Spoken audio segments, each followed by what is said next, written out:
BJP ನಡೆಸುತ್ತಿರುವಂಥ ಪ್ರತಿಭಟನೆ ಇವತ್ತು ದೊಡ್ಡ ಹಂಗಾಮ ಸೃಷ್ಟಿಯಾಯಿತು. ನಾವು ನೋಡ್ತಾ ಇದ್ವಿ, ಸಾಮಾನ್ಯವಾಗಿ ಈ ರೀತಿ ವಾಟಾಳ್ ನಾಗರಾಜ್ ಅವರನ್ನು ನೋಡ್ತಾ ಇದ್ವಿ.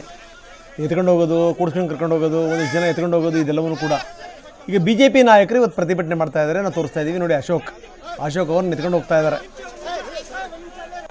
ಇನ್ನೊಂದು ಕಡೆಗೆ ಮಾಜಿ DCM ಅಶ್ವಥ್ ನಾರಾಯಣ ಅವ್ರನ್ನೂ ಕೂಡ ಎತ್ಕೊಂಡು ಹೋಗ್ತಾ ಇದ್ದಾರೆ ಪೊಲೀಸರು. ಅಶೋಕ್ ಅವರನ್ನು ನಾವು ತೋರಿಸ್ತಾ ಇದ್ದೀವಿ. ಪೊಲೀಸರು ಕೆಲ ನಾಯಕರನ್ನ ವಶಕ್ಕೆ ಪಡೆದಿದ್ದಾರೆ, ಅವರನ್ನು ಬಸ್ ಹತ್ತಿದ್ದಾರೆ.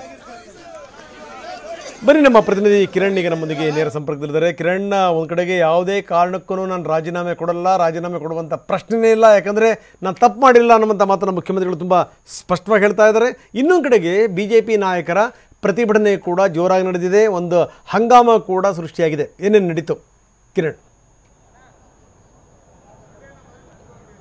ರಂಗನಾಥ್, ವಿಧಾನಸೌಧದಲ್ಲಿ ಅಧಿಕೃತ ಕಾರ್ಯಕ್ರಮದಲ್ಲಿ ಮುಖ್ಯಮಂತ್ರಿಗಳು ಪಾಲ್ಗೊಂಡಿದ್ದಂಥ ಸಮಯದಲ್ಲೇ ಬಿಜೆಪಿ ಮುಖ್ಯಮಂತ್ರಿಗಳ ವಿರುದ್ಧ ಇವತ್ತು ರಾಜೀನಾಮೆ ಆಗ್ರಹಿಸಿ ಪ್ರತಿಭಟನೆಯನ್ನು ಮಾಡಿತು. ವಿಧಾನಸೌಧ ಆವರಣದಲ್ಲಿ ಗಾಂಧಿ ಪ್ರತಿಮೆ ಎದುರು ಪ್ರತಿಭಟನೆ ನಡೆಸಿದಂತಹ ಬಿಜೆಪಿ ನಾಯಕರು ಮುಖ್ಯಮಂತ್ರಿ ರಾಜೀನಾಮೆಗೆ ಒತ್ತಾಯಿಸಿ ಪ್ರತಿಭಟನಾ ಭಾಷಣವನ್ನು ಮಾಡಿದರು. ಬಿಜೆಪಿ ಶಾಸಕರು, ವಿಧಾನ ಪರಿಷತ್ ಸದಸ್ಯರು, ಸಂಸದರು ಎಲ್ಲರೂ ಕೂಡ ಈ ಪ್ರತಿಭಟನೆಯಲ್ಲಿ ಪಾಲ್ಗೊಂಡಿದ್ದರು. ಪ್ರತಿಭಟನೆಯ ಬಳಿಕ ವಿಧಾನಸೌಧಕ್ಕೆ ಮುತ್ತಿಗೆ ಹಾಕುವಂಥ ಪ್ರಯತ್ನವನ್ನು ಕೂಡ, ಅಂದರೆ ವಿಧಾನಸೌಧಕ್ಕೆ ಮುತ್ತಿಗೆ ಹಾಕಿ ಬೀಗವನ್ನು ಹಾಕಬೇಕು ಅನ್ನುವಂಥ ಪ್ರಯತ್ನವನ್ನು ಬಿಜೆಪಿ ಶಾಸಕರು ಮಾಡಿದರು.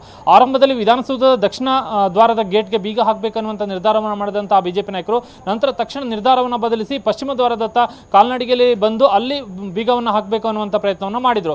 ಈ ಹಂತದಲ್ಲಿ ಪೊಲೀಸರು ಗಾಂಧಿ ಪ್ರತಿಮೆಯಿಂದ ವಿಧಾನಸೌಧದ ಪಶ್ಚಿಮ ದ್ವಾರದ ಬಳಿ ಇರುವಂತಹ ಕೆಂಗಲ್ ಪ್ರತಿಮೆಯವರೆಗೂ ಕೂಡ ಶಾಸಕರಿಗೆ ನಡೆದುಕೊಂಡು ಬರೋದಕ್ಕೆ ಅವಕಾಶವನ್ನು ಕಲ್ಪಿಸಿದ್ರು. ಕೆಂಗಲ್ ಪ್ರತಿಮೆಯ ಬಳಿ ಅವರನ್ನು ತಡೆದಂತಹ ಪೊಲೀಸರು ಒಳಗೆ ಹೋಗದಂತೆ ನಿರ್ಬಂಧವನ್ನು ಕೂಡ ವಿಧಿಸಿದರು.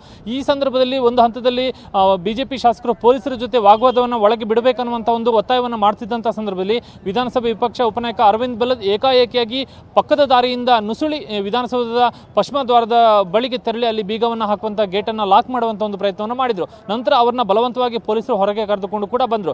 ಆ ನಂತರದಲ್ಲಿ ಪೊಲೀಸರ ಜೊತೆ ಬಿಜೆಪಿ ಶಾಸಕರು ಒಂದು ವಾಗ್ವಾದವನ್ನು ನಡೆಸಿ ಒಳಗೆ ತೆರಳೋದಕ್ಕೆ ಪ್ರಯತ್ನವನ್ನು ಮಾಡಿದಂಥ ಸಂದರ್ಭದಲ್ಲಿ ಬಲವಂತವಾಗಿ ಎಲ್ಲ ನಾಯಕರುಗಳನ್ನ, ವಿಧಾನಸಭೆ ವಿಪಕ್ಷ ನಾಯಕ ಅಶೋಕ್, ಪರಿಷತ್ ವಿಪಕ್ಷ ನಾಯಕ ಛಲವಾದಿ ನಾರಾಯಣಸ್ವಾಮಿ ಸೇರಿದಂತೆ ಉಳಿದಂತಹ ಸಂಸದರು, ಶಾಸಕರು ಯಾರ್ಯಾರು ಪ್ರತಿಭಟನೆಯಲ್ಲಿ ಪಾಲ್ಗೊಂಡಿದ್ರು ಎಲ್ಲರನ್ನೂ ಕೂಡ ಬಸ್ನ ಮುಖಾಂತರ ವಶಕ್ಕೆ ಪಡೆದು ನಂತರ ವಿಧಾನಸೌಧದ ಪೊಲೀಸರು ಕರೆದುಕೊಂಡು ಹೋಗಿದ್ದಾರೆ. ಈ ಸಂದರ್ಭಕ್ಕೆ ಪೊಲೀಸರು ಹಾಗೂ ಬಿಜೆಪಿ ಶಾಸಕರ ನಡುವೆ ಮಾತಿನ ಚಕಮಕಿ ನಡೆಯಿತು, ಜಟಾಪಟಿ ಕೂಡ ನಡೆಯಿತು. ಶಾಸಕರು ಒಳಗೆ ನುಗ್ಗದಂತೆ ರೀತಿಯಲ್ಲಿ ಪೊಲೀಸರು ಬ್ಯಾರಿಕೇಡ್ಗಳನ್ನು ಅಳವಡಿಸಿ ಅವರನ್ನು ಬಲವಂತವಾಗಿ ತಡೆಯುವಂಥ ಪ್ರಯತ್ನವನ್ನು ಮಾಡಿದರು. ಈ ಸಂದರ್ಭಕ್ಕೆ ಒಂದಷ್ಟು ಹೊತ್ತು ನೂಕಾಟ, ತಳ್ಳಾಟಗಳು ಕೂಡ ನಡೆಯಿತು.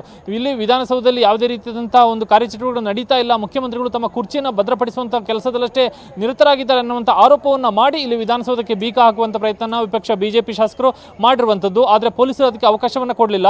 ವಿಧಾನಸೌಧ ಪಶ್ಚಿಮ ದ್ವಾರದವರೆಗೂ ಮಾತ್ರ ಅವರಿಗೆ ಬರೋದಕ್ಕೆ ಅವಕಾಶವನ್ನು ಕೊಟ್ಟರೆ ಹೊರತು ಒಳಗೆ ಪ್ರವೇಶ ಮಾಡೋದಕ್ಕೆ ಅವಕಾಶವನ್ನು ಕೊಡಲಿಲ್ಲ. ಬೀಗವನ್ನು ಹಾಕುವಂಥ ಪ್ರಯತ್ನವನ್ನು ಕೂಡ ವಿಫಲಗೊಳಿಸಿದರು. ಹಾಗಾಗಿ ಪೊಲೀಸರ ಒಂದು ಪ್ರಯತ್ನದಿಂದ ವಿಧಾನಸೌಧ ಒಳ ಪ್ರವೇಶಿಸುವಂಥ ಪ್ರಯತ್ನ, ಬಿಜೆಪಿ ಶಾಸಕರ ಪ್ರಯತ್ನ ವಿಫಲವಾಯಿತು. ಅವ್ರನ್ನ ನಂತರ ಪೊಲೀಸರು ಬಂಧಿಸಿ ಈಗ ವಿಧಾನಸೌಧದಿಂದ ಕರೆದುಕೊಂಡು ಹೋಗಿದ್ದಾರೆ. ರಂಗನಾಥ್. ಎಸ್, ಧನ್ಯವಾದ ಕಿರಣ್ ತಮ್ಮೆಲ್ಲ ಮಾಹಿತಿಗೆ.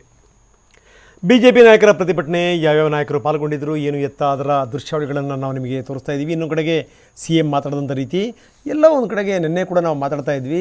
ಈ CM ಅವರ ಮನಸ್ಥಿತಿ ಯಾವ ರೀತಿ ಅಂತಂದರೆ, ಮುಜುಗರಗಳನ್ನು ಅವರೆಂದೂ ಕೂಡ ಎದುರಿಸುವಂಥ ಮನಸ್ಥಿತಿಯಲ್ಲಿ ಇರಲ್ಲ. ಅವರು ಒಂದು ತಿರುಗಿ ಬೀಳ್ತಾರೆ, ಇಲ್ಲ ಅಂತಂದರೆ ಎದ್ದು ಹೊರಟೋಗ್ತಾ ಇರ್ತಾರೆ. ನಿನ್ನೆ ಕೂಡ ನಾನು ಅದೇ ಮಾತನ್ನು ಹೇಳಿದೆ. ಆದರೆ ಮುಖ್ಯಮಂತ್ರಿಗಳ ಮನೋಭಾವನೆ ಬದಲಾಗಿದೆ.